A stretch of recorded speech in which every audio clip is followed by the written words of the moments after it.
சூப்பராக இருக்குது தக்காளி ரசம். இந்த மாதிரி நீங்களும் உங்கள் வீட்டில் சமைச்சு சாப்பிட்டு பாருங்கள். இன்றைக்கி ஒரு பொடி பாருங்கள், கோஸ் பாருங்கள் எவ்வளோ பூவாக இருக்கும், கருவேப்பிலெல்லாம் போட்டு.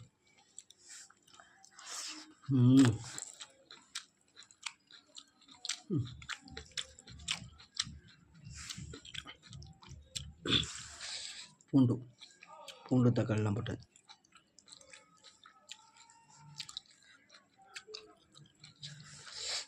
சூடு. சரி, இதை ஒரு பொடி பிடிச்சு பார்ப்போம்.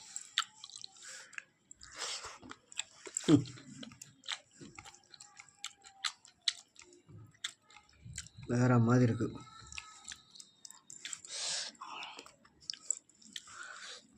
விரட்டி ஒரு அடி அடிக்க வேண்டியது அன்றைக்கி.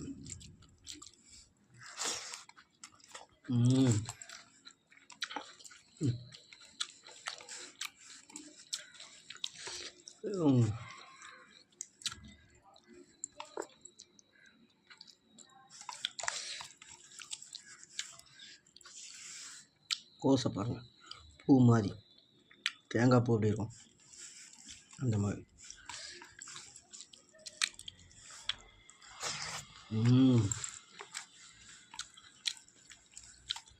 எல்லாம் நல்ல சத்தான பொருள்.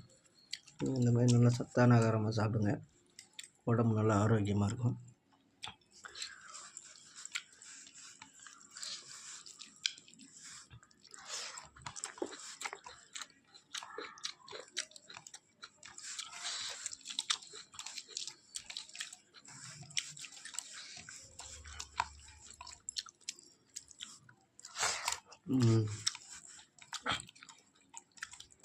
அது தக்காளி ரசம் வேறு லெவலில் இருக்குது.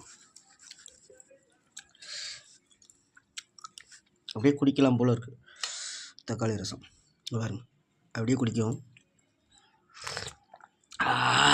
அருமை, வேறு லெவல்.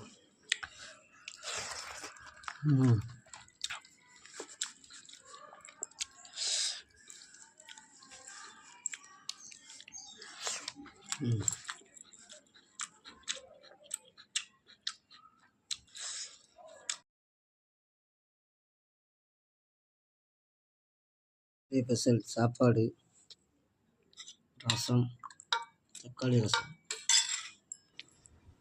கூட்டு வந்து கோஸ் பொரியல். சாப்பிட்டு வைப்பேன். வேறு லெவலாக இருக்கும். பீட்ரூட்டு என்ன அப்படின்னு பார்ப்போம். அற்புதம். இது வந்து பூண்டு பார்த்துட்டு, பூண்டு எப்படி இருக்குன்னு பார்ப்போம். அதையும் டேஸ்ட் பண்ணி பார்த்துருவோம். சரி, ரசத்தை வச்சு ஆட்டம் எடுத்துக்கணும். சூப்பராக இருக்கும். இந்த வீடியோ பிடிச்சினா லைக் பண்ணுங்கள், ஷேர் பண்ணுங்கள், மறக்காமல் பெல் பட்டன் அமுத்துங்க. Today special. தேங்க்யூ.